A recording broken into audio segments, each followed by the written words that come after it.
On Saturday the 31st of October 1964, a man arrived in the village. It was late in the evening. He was looking for somewhere to stay the night.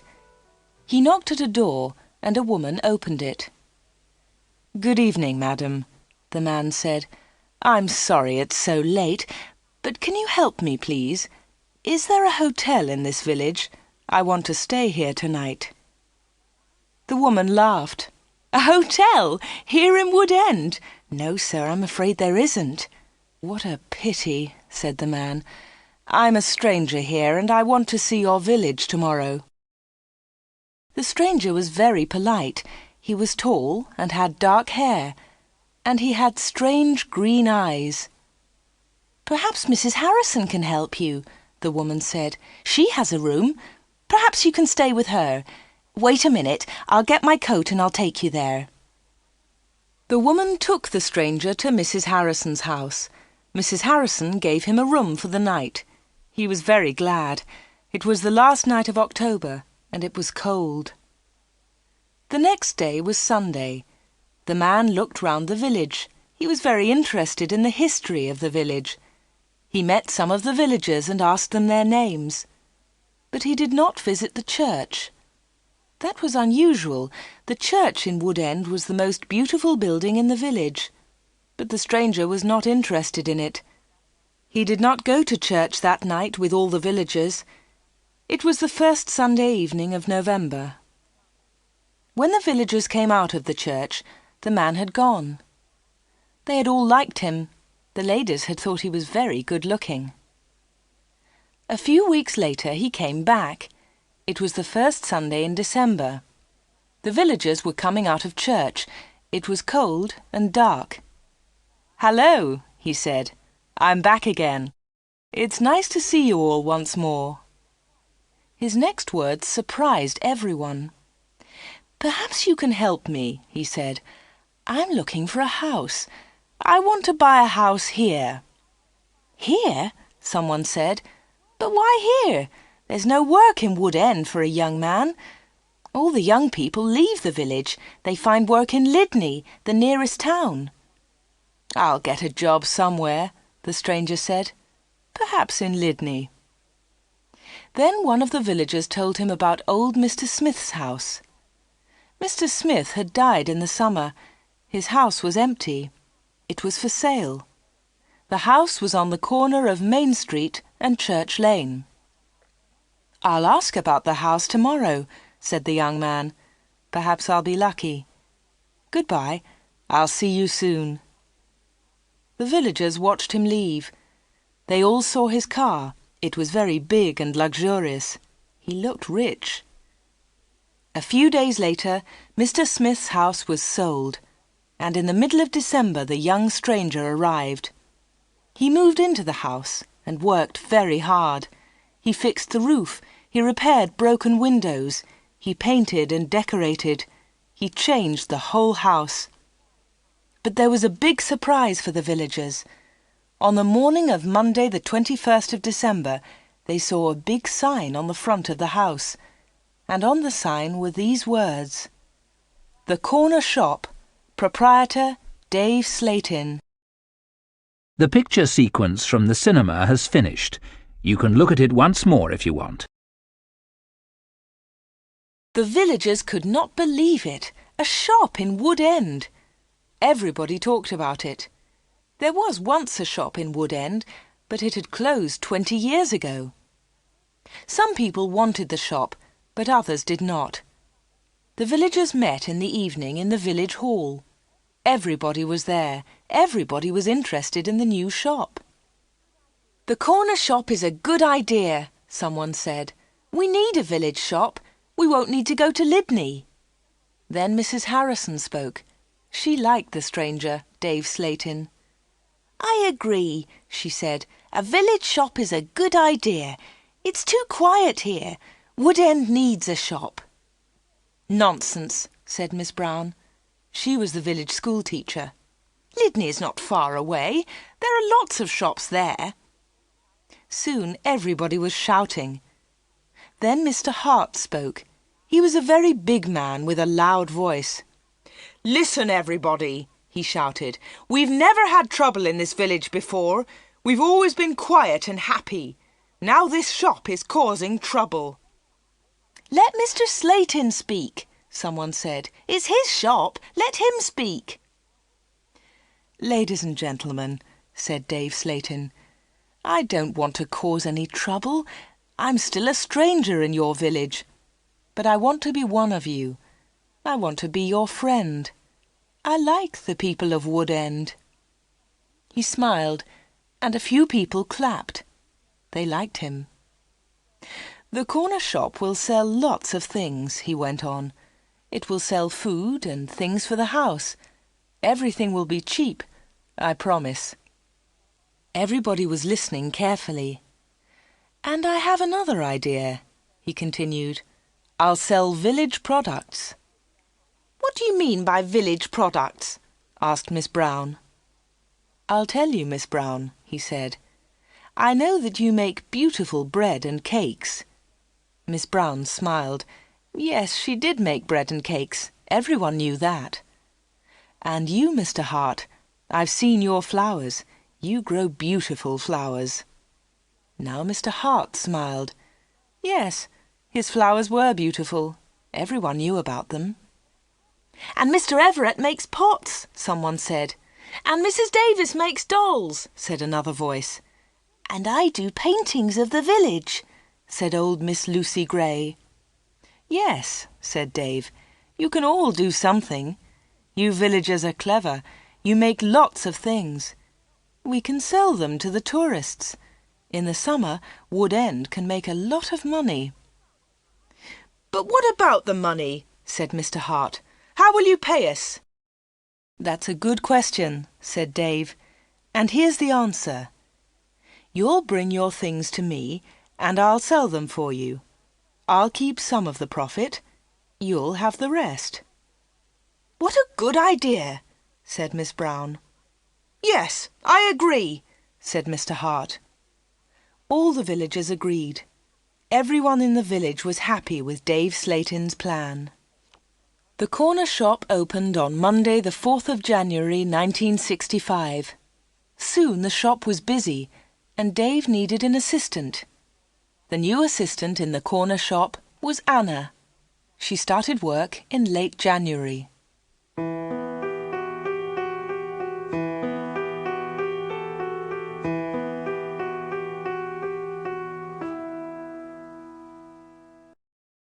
The picture sequence from the cinema has finished. You can look at it once more if you want.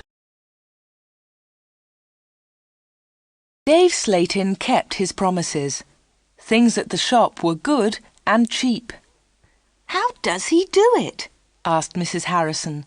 "It's winter, but he's selling lots of fruit and vegetables, and they're cheap. I never go to Lydney now." The other villagers agreed. The corner shop was a success, and Dave seemed happy. He paid Anna good wages. Sometimes her friend Peter helped at the shop, and Dave gave him money too. Dave advertised in newspapers, and the village products sold well. People from Lydney came to the corner shop. There were lots of visitors, and Wood End became more interesting. The villagers were surprised, but pleased. They were making a lot of money. Dave lived alone in a flat above the shop. He was very popular in the village, but no one ever went to his flat. No one ever saw inside it. At the bottom of the stairs there were 2 doors. One led into the stockroom. The other door had a notice on it. "Special orders only. Keep out." The door was always locked. Anna never went into the special orders room. "Why do you lock that room, Dave?" Anna asked one day. "What's in there?" "It's for special orders," he replied. "Big orders." "But you won't get any big orders in Wood End," said Anna. Dave said nothing. He did not want to talk about that room.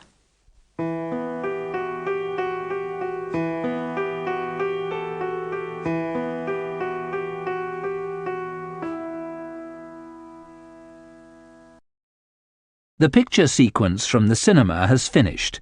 You can look at it once more if you want.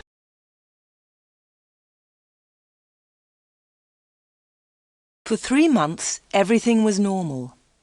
Then, one day in April, an unusual customer came into the shop. The new customer was a very beautiful woman. She was wearing expensive clothes and arrived in a large car. "Is this the corner shop?" the woman asked.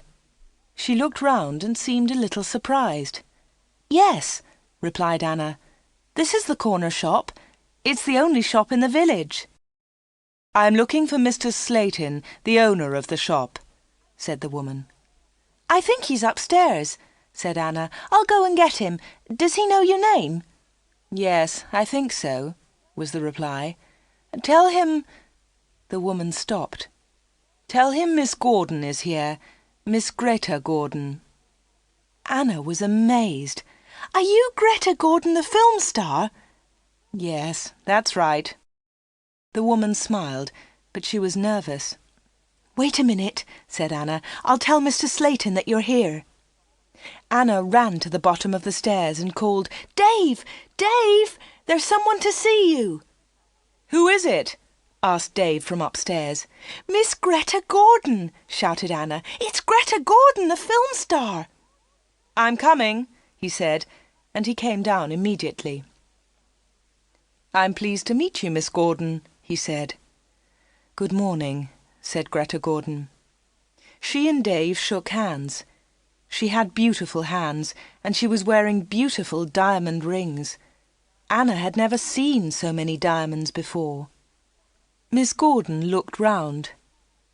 "Is this where you work, Mr. Slayton?" she asked. Once again she seemed nervous. "Yes," said Dave. "It's a small place, but it's big enough for me. Please follow me, Miss Gordon." Anna was surprised. Dave and Greta Gordon did not know each other. He did not call her Greta, and she did not call him Dave. He seemed to be in a hurry, and she seemed to be frightened. Anna watched them. Dave and Greta Gordon went to the back of the shop and into the special orders room. Greta Gordon was a special order customer. Anna thought that was very strange. She wanted to tell someone about Greta Gordon. Anna loved films. She wanted to tell Peter about the film star, but she had to stay in the shop. 10 minutes later, Greta Gordon came out of the special orders room. Dave went straight upstairs, and Greta Gordon came to the front of the shop. The film star looked terrible. She was pale. She was crying. Her eyes were red with tears. "What's wrong?" asked Anna. "Can I help you, Miss Gordon?" "No, thanks. I'm all right," said Greta Gordon. "Do you want to sit down?" said Anna. She got a chair, and the film star sat down. "Shall I get the doctor?" said Anna.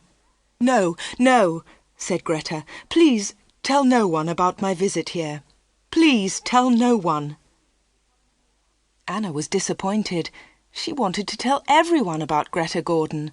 She wanted to tell everyone about her famous customer. "I want to give you something," said Greta Gordon. "Here's a photograph of me. I'll sign it." She signed the photograph and gave it to Anna. "Please keep this," said Greta, "and please keep our secret. Please don't tell anyone." "All right," said Anna. "I promise." The film star kissed Anna. She held Anna's hands. What a beautiful woman, thought Anna, and what beautiful hands. Then Anna noticed something. The diamond rings were gone.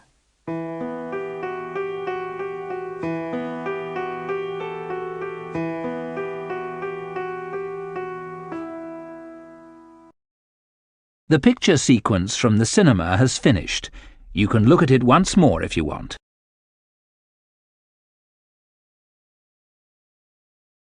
Dave never talked about Greta Gordon. He never talked about her visit to the corner shop. One day, Anna asked him about the film star. "How do you know Greta Gordon?" said Anna. "Is she a friend of yours?" "I don't want to talk about her," Dave replied. "She was a special order customer. Don't ask any more questions about her, Anna." So Anna did not ask any more questions. She did not ask about Greta Gordon's special order, and she did not ask about the rings. Anna kept her promise. She never told anyone about the film star. Soon it was spring. Anna and Dave were busy. Mr. Hart brought lots of flowers to the corner shop, and Anna sold them to the tourists. There were lots of tourists that year. In May, Peter asked Anna to marry him. She said yes. They became engaged. They planned to get married in the following year. Now they needed money, so they worked hard and they saved. They were very much in love. On Saturdays, Peter played football or cricket, and Anna often went to the cinema in Lydney. He enjoyed sports, and she loved watching films. One day, Anna was reading Film News. This was a magazine about film stars. She turned the pages. There was a picture of Greta Gordon. Anna was pleased. What a surprise! Beautiful Woman was going to be a big film, and now Greta Gordon had the star part. Anna wanted to tell Peter about Greta, but she kept her promise. She did not tell anyone. But she did show Film News to Dave Slayton. "Look, Dave," she said, "here's a story about Greta Gordon. Isn't it great? She's got the big part in Beautiful Woman." Dave looked at the magazine. "Greta Gordon will star in Beautiful Woman." The star of Beautiful Woman was Joanna Lee, but Miss Lee has broken her arm. "I don't know what happened," said Miss Lee. "I was in my bedroom. I slipped and fell." Greta Gordon will now be the star of Beautiful Woman. "I'm so lucky," Greta told us yesterday. "I've always wanted the part. I can't believe it." "I don't know anything about films," he said. "Is Greta Gordon a big star?" Anna laughed. "Big star? Yes, she is. She's terrific." Dave didn't seem interested. "I hope she's happy with her big part," was all he said.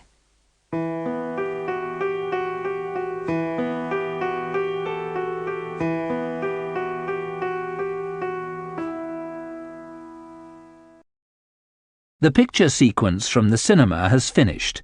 You can look at it once more if you want. Summer tourists were arriving in Wood End. The weather was beautiful and the shop was doing well. But Anna was not very happy. She often thought about Greta Gordon's visit. Why had she come to see Dave? What had happened to the diamond rings on her fingers? There was another problem. Anna loved Peter and she was going to marry him. But she liked Dave too. Dave was older, but she liked him. All the women liked him. But Anna was very close to him all day. In the daytime, Anna was with Dave. In the evening, she was with Peter. Anna was living two lives. One life was with Dave, the other life with Peter. Then one Friday, Dave surprised Anna. "What are you doing tomorrow?" he asked her. "Would you like to spend the day with me? We can go anywhere you like. We can go in my car." "I'm sorry, Dave," said Anna, "but Peter wouldn't like it." "Don't be silly," said Dave. "We won't go far. I'll close the shop at lunchtime and we can go to Lydney." Anna wanted to go with Dave, but she was worried about Peter. "Don't worry about Peter," said Dave. "He's always busy on Saturday." Anna thought for a moment. "All right," she said. "You take me to the best cinema and to the best restaurant. Then I'll come with you." "Of course," laughed Dave. "Anything you want, Anna." So the next afternoon, Dave and Anna went together to Lydney. They had a good time. Dave bought Anna a new, expensive dress. Then they went to a cinema and afterwards to a restaurant. Peter played cricket that Saturday. He never knew about Anna's day with Dave. He was playing in another village and returned to Woodend very late. Dave and Anna were also very late. Dave stopped his car near the corner shop. The night was warm. "Thanks, Dave," said Anna. "It was a lovely day."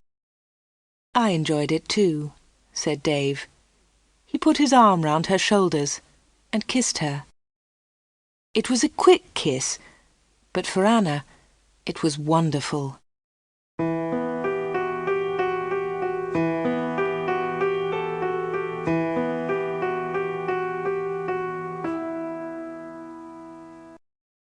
The picture sequence from the cinema has finished. You can look at it once more if you want. The summer passed. The corner shop was always busy. Sometimes Dave opened the shop on Sundays too. Anna earned a lot of money. Everyone thought that she was happy. But life was difficult for her. She liked Dave. He was her boss, and he was older than her. But Peter was her fiancé, and he was about the same age. Dave was quite rich, but Peter had no money. Dave bought Anna clothes, and he took her out. Peter did not buy her clothes and never took her anywhere. He was more interested in football. Anna did not like football. Now it was September. Peter played football every Saturday. One Saturday there was a big football match on television. Mr. Hart had the biggest television in the village, and he invited some people to his house. He invited Peter and Anna. On Friday, the day before the match, Anna was working in the shop all day. At 5 o'clock, she locked the shop door. 2 minutes later, the bell rang, and Anna went to the door. There was a young man outside. He was carrying a small case. "Hello," she said. "Can I help you?" "I hope so," said the young man. "I want to see Mr. Slatin." "I'm afraid that the shop is closed now," said Anna. "We're open tomorrow morning." "But I've got an appointment," said the young man. Then Dave spoke behind Anna. She hadn't seen him. "Yes, I've been waiting for you," said Dave. "You're late." "I'm very sorry, Mr. Slatin," said the young man. Never mind, said Dave rudely. His rudeness surprised Anna. The young man seemed afraid. "But can you see me now?" he asked. "Yes," said Dave. "Come in." Dave turned to Anna. "Anna, it's after 5 o'clock. You can go home now." "I won't be long," said Anna. Dave was angry. "Hurry up and go home," he said. But Anna wanted to stay. She wanted to know about the young man. The young man followed Dave to the back of the shop and into the special orders room. Another special order! Another special customer! Anna waited. But soon it was 5:30. Anna put her coat on and left the shop. She closed the door very loudly. Then she went round the corner and waited. Soon there was a noise. The young man was leaving the shop. Anna could not see him, but she could hear him. He was speaking to Dave. "Are you sure?" said the young man. "What do you mean?" asked Dave.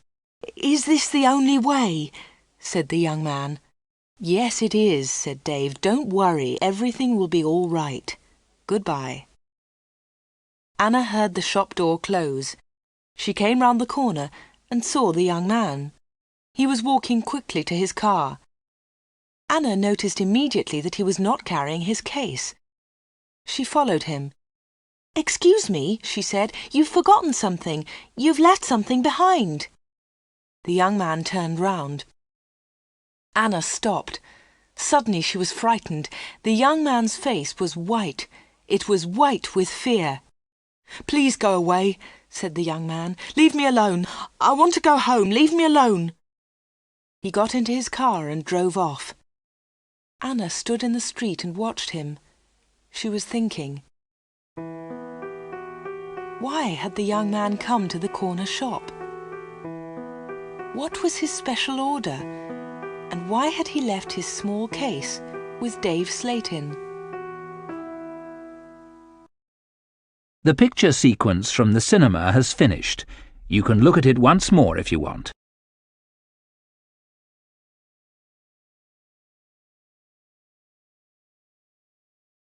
The next day was the day of the big football match. Mr. Hart had invited about 10 people. Anna did not watch the game. She was helping Mrs. Hart in the kitchen. They were making tea. It was a good game, and everyone was enjoying it. At half-time, Peter went into the kitchen. "Why don't you come and watch the match, Anna?" he said. "It's really good. Come on." Anna laughed. "No, thanks," she said. "I'm helping Mrs. Hart. Look, here's the tea. Can you take it in to the others?" "OK," said Peter. "It's a terrific match. Mike Bailey scored a great goal." Peter took the tea into the sitting room, and the second half of the match started. The second half was very exciting. Mike Bailey scored another goal after 20 minutes. The score was 2-0. Then the other side scored 2 quick goals. It was 2-2. There were only 5 minutes of the match left. "Come on!" shouted Peter. "Come on, Mike, let's have another goal!" In the last seconds of the match, Mike Bailey scored the winner. It was his 3rd goal of the match. But something was wrong. The other team's goalkeeper was injured. Bailey had been very near the goalkeeper, and he had kicked the ball very hard. The ball had hit the goalkeeper's neck. Mrs. Hart and Anna came in from the kitchen. "What's happened?" said Anna. "What's wrong?" "It's Brian Thomas, the goalkeeper," said Peter. "He's injured." It was serious. The goalkeeper had broken his neck. Later they all watched the news on TV. They saw pictures of Mike Bailey's 3rd goal. It was a great goal. They saw the ball hit the goalkeeper. It was an accident. The TV announcer said, "And now over to our sports studio for an interview with Mike Bailey." They all watched the interview. The TV showed a picture of Mike Bailey and the interviewer. "Mike," said the interviewer, 3 goals in 1 match. How do you feel about that?" But Mike Bailey said nothing. He could not speak. He tried to speak, but he could not. It was terrible. The interviewer tried another question. "Let me ask you about the 3rd goal, Mike. It was a great goal, but how do you feel about the injury to Brian Thomas?" It was a silly question. The injured goalkeeper would never play football again. Mike Bailey said nothing. He looked very ill. When the interview ended, Mr. Hart turned off the TV. No one noticed that Anna had left the room. Mike Bailey had looked frightened. Anna was frightened too. Mike Bailey and Anna had met before, the day before, at the corner shop.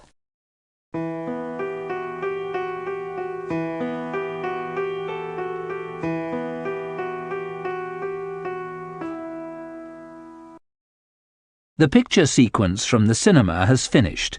You can look at it once more if you want. Anna did not know what to do. She was only 17, but sometimes she felt much older. She wanted to ask Dave about Mike Bailey and Greta Gordon. She wanted to know about special orders. She decided to wait. One day, Dave and Anna were alone in the shop. "How's Peter?" asked Dave. "He's fine, thanks," said Anna. Dave smiled. "Is he still playing football?" "Of course he is," said Anna. Dave laughed. "You don't see him very much, do you, Anna?" "I see him 3 or 4 times a week," said Anna. "What about weekends?" Dave asked. Anna replied quickly, "I don't see him much at weekends. He plays football then." "When are you getting married?" asked Dave. "I don't know," she replied. "We haven't decided yet. Perhaps next year." "That's a long time." Dave smiled at Anna. Anna felt afraid. She also felt excited. She didn't know why. "Sometimes you're bored, Anna, aren't you?" said Dave. He looked into her eyes. "Yes," said Anna, "that's true." "Why don't you come away with me for a weekend?" said Dave. "We can go to London." A weekend in London! Anna had only been to London once for a day. Anna was excited, but she was also afraid. "I don't know," she said. "I must think of Peter." "Oh, forget him," said Dave. "He'll never know. Come with me and we'll go to the best shops. We'll go to the best cinema. Will you come with me?" Anna said nothing. Suddenly she had an idea. She looked at Dave. "Perhaps I'll come with you," she said. "Good," said Dave. "That's great." "But first," said Anna, "I want to ask you something." "What do you want to know?" he said quietly. "I want to know about your special orders." "Very clever," said Dave. "You're a village girl, but you're very clever, Anna." "Village girls aren't stupid," said Anna. "Now tell me about your special orders, then I'll come to London with you." Dave was angry. "One question. You can ask me one question," he said. Quickly, Anna asked, "Why do people come to you? Why—" "One question! Only one!" shouted Dave. "All right," said Anna, "but don't shout. Tell me, why do people come to see you?" Dave thought about his answer. He spoke quietly. "They come for help," he said. "They need help, and I sell help to them. That's all." Anna didn't understand. "What sort of help?" she asked. "One question!" shouted Dave. "I've answered your question." Anna said no more. She and Dave had made an agreement. Anna had asked her question. Dave had answered it. Dave had invited Anna to London for the weekend, and Anna went with him.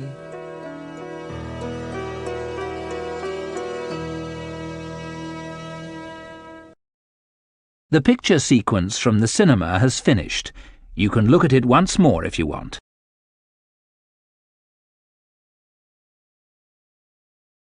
Anna enjoyed the weekend. They arrived in London late on Friday evening and stayed at a big hotel. On Saturday they went shopping, and in the evening they went to a cinema. On Sunday they went to a park. They came back to Wood End on Sunday evening. It was the last Sunday in September. On Monday, Anna went to the shop. It was not so busy now. Summer was over. Most of the customers were villagers. It was a cold autumn. On Monday evening, Peter came to see Anna. "Hello," said Anna. "Did you win on Saturday?" "No," said Peter. "We didn't win, and I didn't play." Anna was surprised. "You didn't play? Why not? What was wrong?" "I didn't feel very well on Saturday morning. I stayed in Wood End. I was in the village all weekend." Anna's face was red. Her voice was quiet. "Are you feeling better now?" she asked. "No," said Peter, "and you know why." Anna tried to look surprised. "Me?" she said. "Oh, Anna," said Peter, "you know what's wrong. It's you and Dave Slatin." "What do you mean, me and Dave Slatin?" said Anna quickly.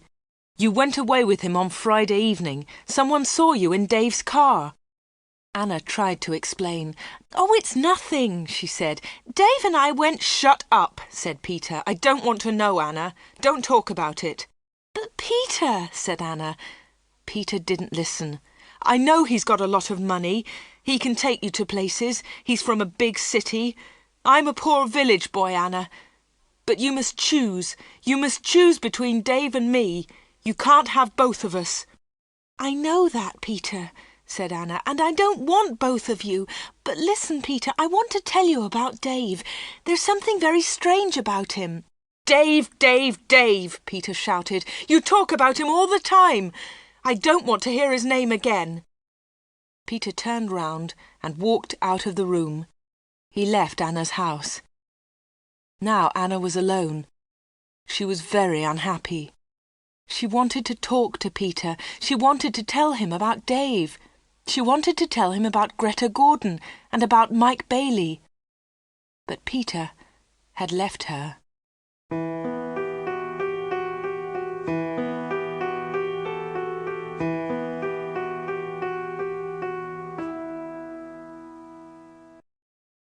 The picture sequence from the cinema has finished. You can look at it once more if you want. It was October. It was cold and wet.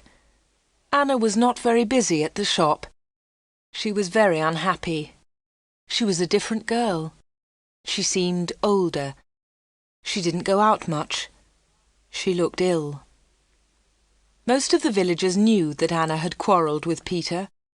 They also knew that she had been to London with Dave. But no one was able to help Anna. She did not talk to anyone. Before, she had been a happy, smiling girl. Now she was sad and lonely. She went to the shop every day. She was waiting for another special customer.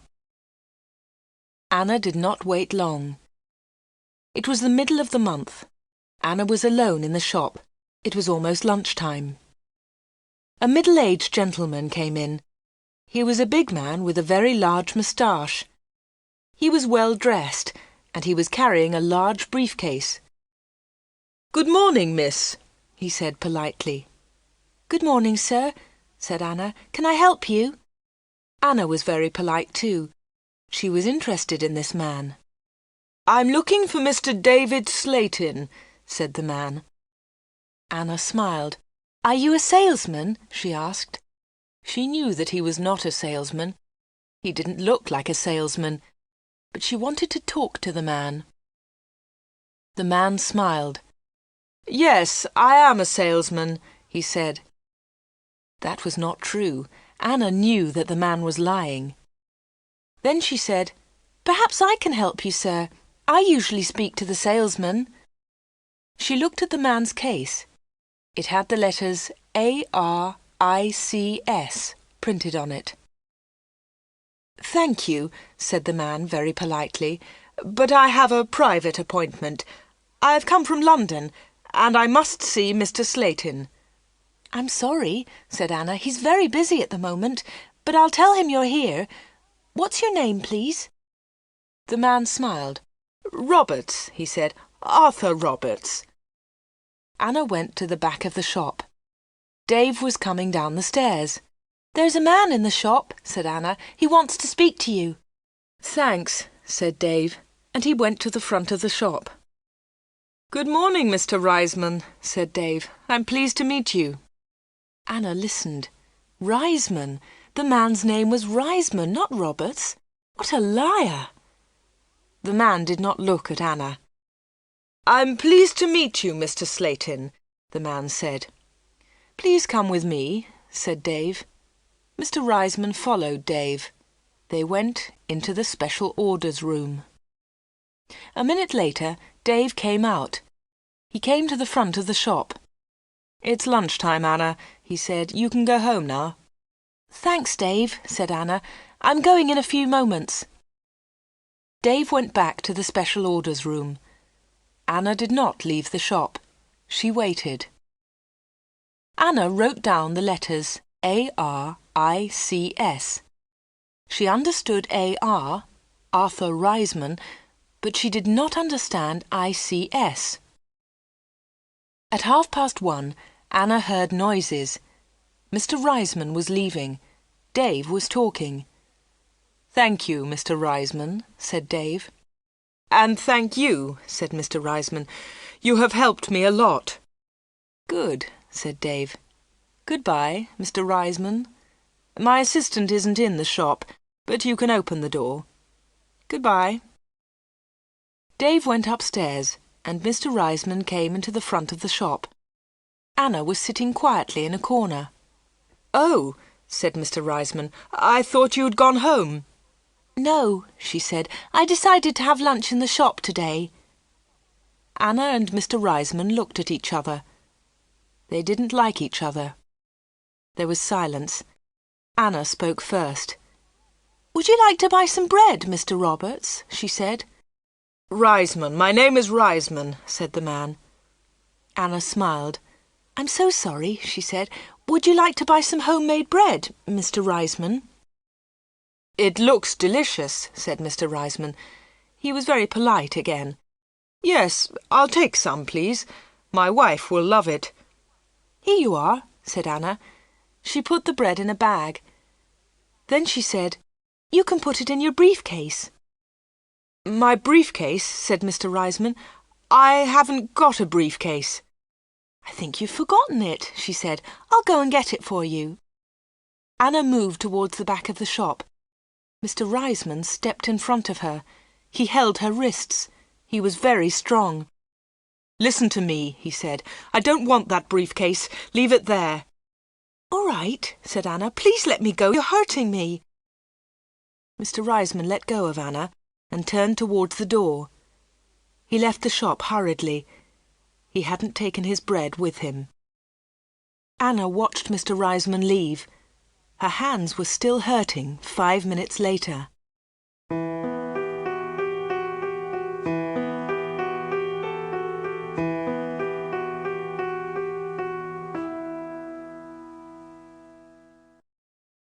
The picture sequence from the cinema has finished. You can look at it once more if you want.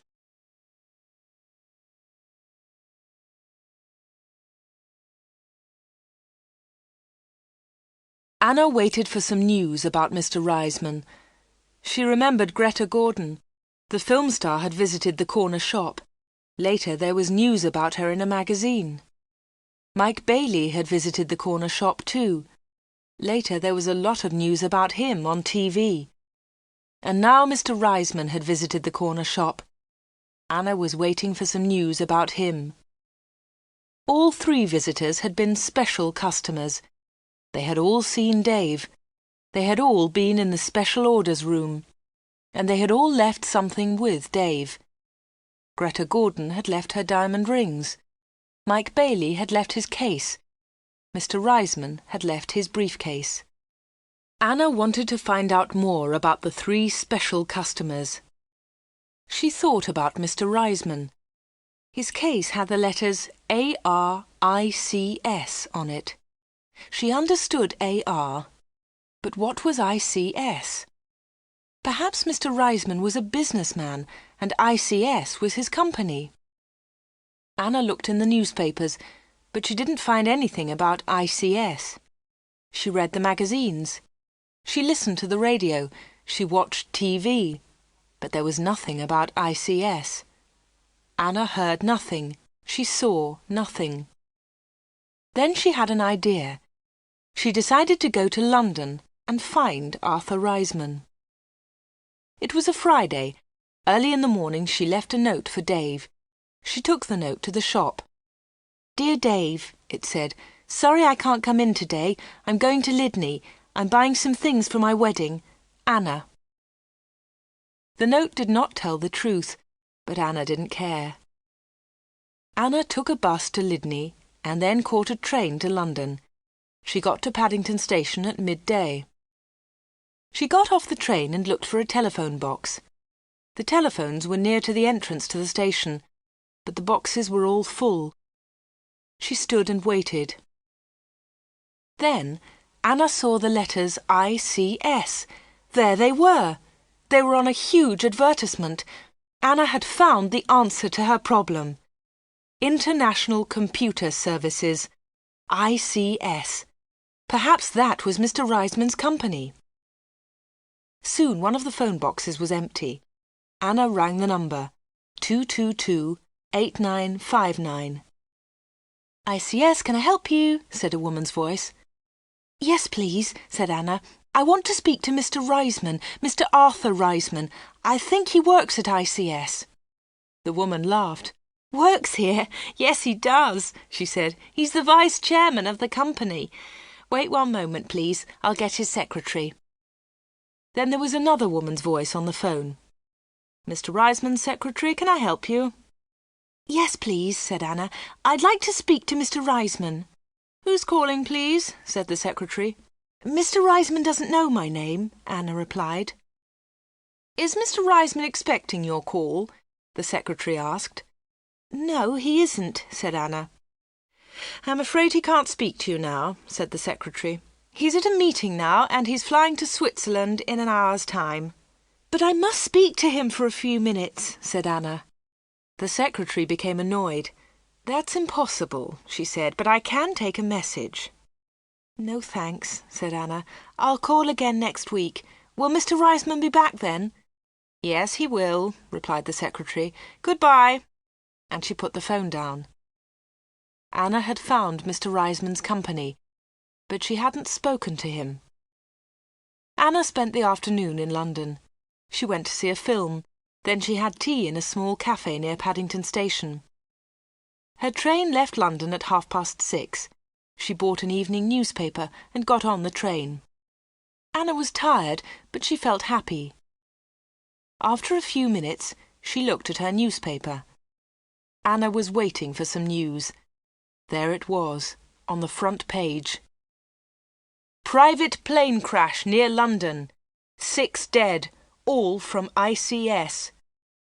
6 people were killed this afternoon in a plane crash at Enfield near London. The plane was flying to Switzerland. The passengers were all from International Computer Services, ICS. Among them was Mr. Alfred Gluck, the chairman of ICS. Mr. Arthur Reisman, vice chairman of ICS, told us, 'I'm lucky to be alive. I was at a meeting today. The meeting went on for a long time, and I didn't catch the plane.' Mr. Reisman will probably be the new chairman of ICS.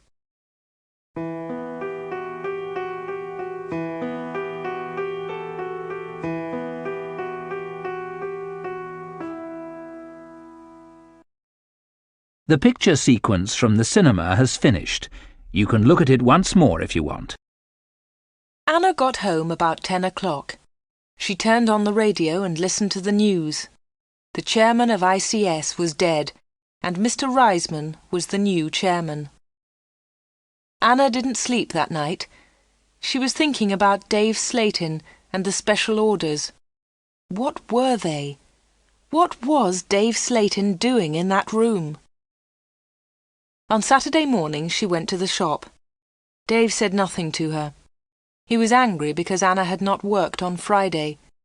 He didn't ask about her day off, and Anna didn't tell him about it. At 11 o'clock, Dave left the shop. He got in his car and drove off. Anna was alone. This was her chance. She went to the back of the shop and turned the handle of the locked door. But the special orders room was not locked. Dave had forgotten to lock it. Anna opened the door and went into the room. It was a small room, dark and hot. Anna turned on the light, but it was not a very strong light. She looked round the room. There was a small table, 2 old chairs, and a lot of boxes. That was all. Special orders? There were no order books, no papers, no pencils. Anna walked round the table. It was difficult because there were a lot of boxes on the floor. Anna opened one of the boxes and looked inside. She found some old magazines and newspapers. Underneath, there were some dirty old clothes. But underneath the clothes, she discovered some money. Lots of money. British money, French money, American, German. There was money from all over the world. Anna was amazed. She had never seen so much money before. She looked round again and found Mike Bailey's case. It was empty. Then she found Arthur Reisman's briefcase. That was empty too. Then Anna looked into a bigger box. Inside it were some dolls, with broken arms and legs. One of the dolls was very beautiful, but it had a broken arm. Anna put it on the table. Then Anna found a book about football. Inside there were some pictures of footballers, but the pictures were all torn. Anna put the book on the table. Anna looked into the box again and found some little cars. Most of them were broken. She found a small model aeroplane. It was broken too. Anna put all these things on the table. What a strange collection! There was the money, the broken doll, the toy cars, the model aeroplane, and there was the football book with the torn pictures. Anna looked at the things on the table. What were they for? Why did Dave Slayton keep them in this locked room? Suddenly Anna jumped. There was a noise behind her. Someone was standing at the door.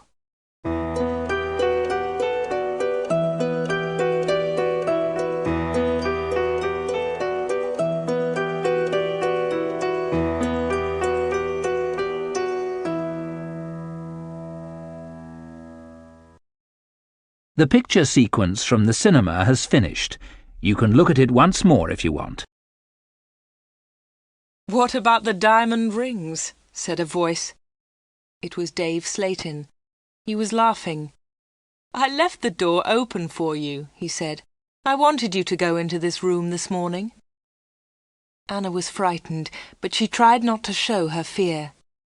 "You haven't found the diamonds," Dave said again. Anna remembered Greta Gordon's diamond rings. Were they in this room too? "Here," said Dave.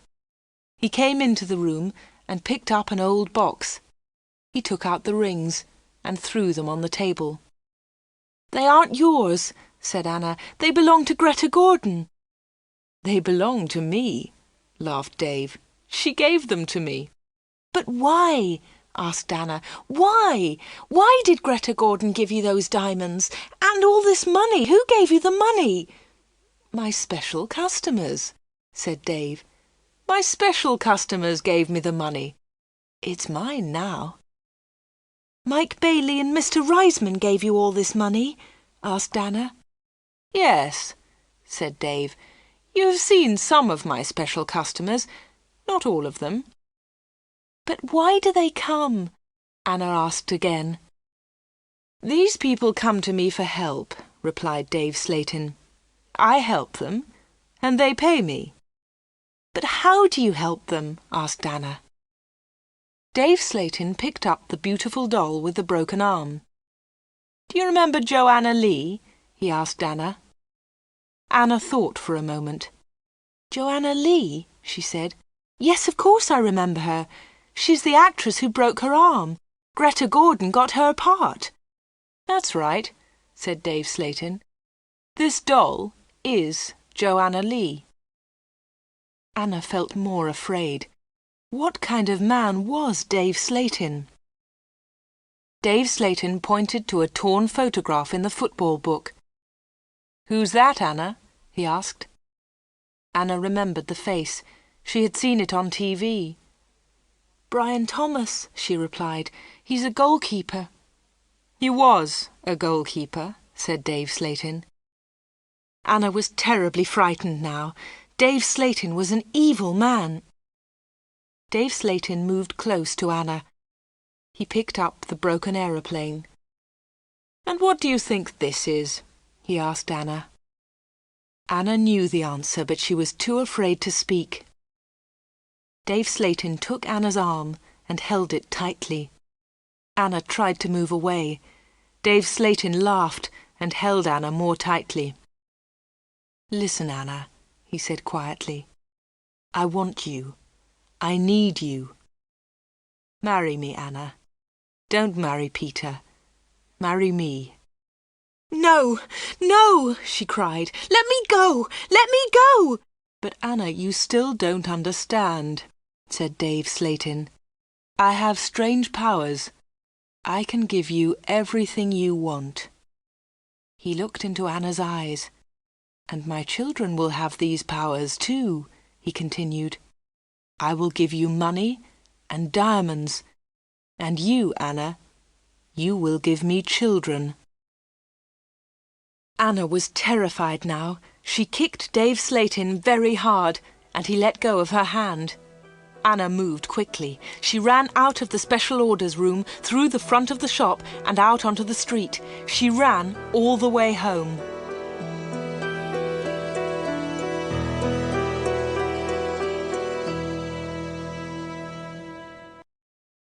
The picture sequence from the cinema has finished. You can look at it once more if you want.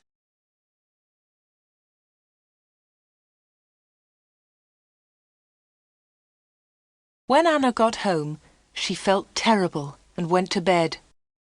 In the evening, Peter came to see her, but Anna was ill in bed. "I'll come and see Anna tomorrow," Peter told Anna's mother. Again, Anna did not sleep all night. The next day, Sunday the 31st of October, was a terrible day for Wood End. Anna stayed in bed. She had a fever, and her mother phoned the doctor. The doctor came immediately. "Anna's very ill," said the doctor to Anna's mother. "I'm worried. I don't know what's wrong with her. I'll come back again tonight." That afternoon, Peter came to Anna's house. He tried to speak to Anna, but she was too ill. He sat quietly beside her bed. At about 7 o'clock, Peter heard shouting in the street. He went to the window and looked outside. People were running and shouting, "Fire! Fire! Fire! There's a fire at the corner shop!" Peter ran out of Anna's house and into the street. There was a big fire on the corner. The shop was in flames. Nobody could see Dave Slatin. "His car's here," said Mr. Hart. "Dave must be inside." Then the villagers saw him. He was standing at an upstairs window. "Jump, Dave!" they shouted. "Jump! Save yourself!" But Dave did not move. He was standing at the window, and he was laughing. Some of the women in the street started screaming. Mr. Hart tried to run into the shop, but the others pulled him back. Flames were leaping up from the shop. The flames reached Dave Slatin. The villagers saw that he was still laughing. That was the last time they saw him. The flames hid him completely. No one was able to save him, and no one ever saw him again.